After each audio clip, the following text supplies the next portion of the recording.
My colleague Aditya Rajkol also joining us live from our newsroom. Aditya, now we do know Pak's air defense units have been damaged. The HQ-9 missile launchers have been damaged. What resulted in that damage and what do we know about the drone strikes happening in Pakistan?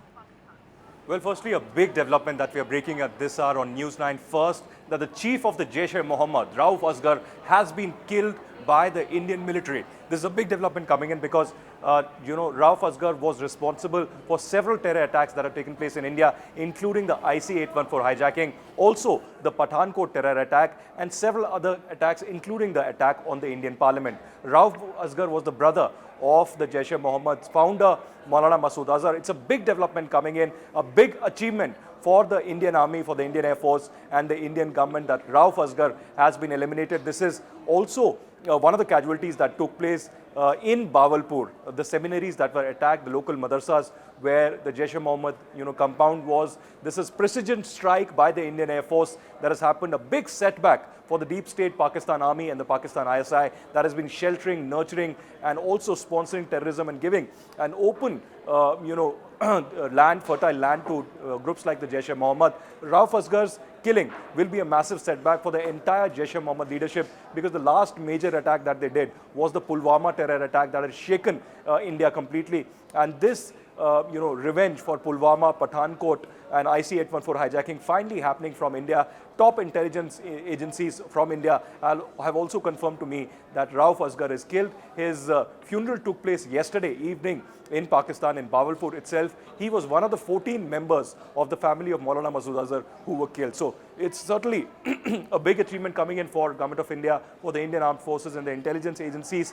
As I said, Rauf Azhar was being nurtured by the Pakistani military and the Pakistani deep state. And in fact, during the funeral of Rauf Azhar, as videos will be playing out on a screen, Pakistan Army, the Pakistani police, the Pakistan ISI also participated in the funeral of Rauf Azhar. So a major achievement for India, a big day for India. India has avenged several terror attacks, including the Indian Parliament attack case, the IC-814 attack case, and of course attacks such as Pulwama, by eliminating the topmost man, the conspirator and the mastermind of massive terror attacks in Jammu and Kashmir, New Delhi and elsewhere, killing innocents, killing hundreds of innocents in fact. And finally, he has met its fate. I'm being told that several other commanders of Jaish-e-Mohammed have also been killed, but the most significant one is the killing of Rauf Azhar. All right, and while we're at it, more breaking news, as I mentioned, coming in by the way of Pakistan's air defense units, which have been damaged. Aditya, what do we know about the HQ-9 missile launchers, which have been damaged? Is it a result of those drone attacks which are happening in Pakistan?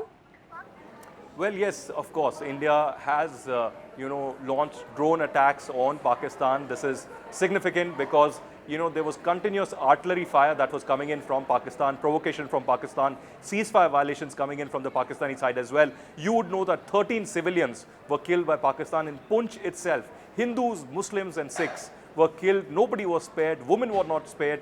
Children were not spared in Poonch.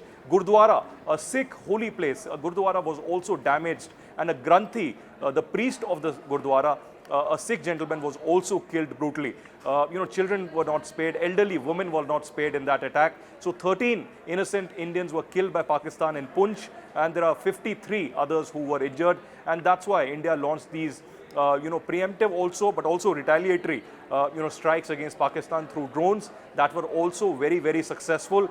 We are awaiting a retaliation from Pakistan that could happen as early as tonight, midnight or tomorrow morning. Tomorrow, incidentally, is also the day, the first anniversary of that embarrassment that Pakistan Army faced on the 9th of May last year, when the entire, civilian population of Pakistan, including the PTI, Imran Khan's cadre, ransacked the headquarters of the Pakistan Army, GHQ, also the ISI headquarters, Apara, the Lahore Corps Commander's residence, and several vital installations were completely ransacked. All goods, food material, etc., was taken away from there, and all these places were gutted and burned as well. And that embarrassment has to be saved, and he wants some kind of a deflection, Asim Munir, and that's why there is a prediction, there is a apprehension that Pakistan Army might order retaliation against India as early as tonight, midnight or tomorrow morning. So can we now confirm that those drone strikes were carried out by India? Well, officially there is no confirmation, but I can tell you that there's an allegation that's come in from the Pakistan DG ISPR we'll have to take that on face value as of now, but no official confirmation Right. whatsoever, either from the Indian Army, Air Force or the MEA.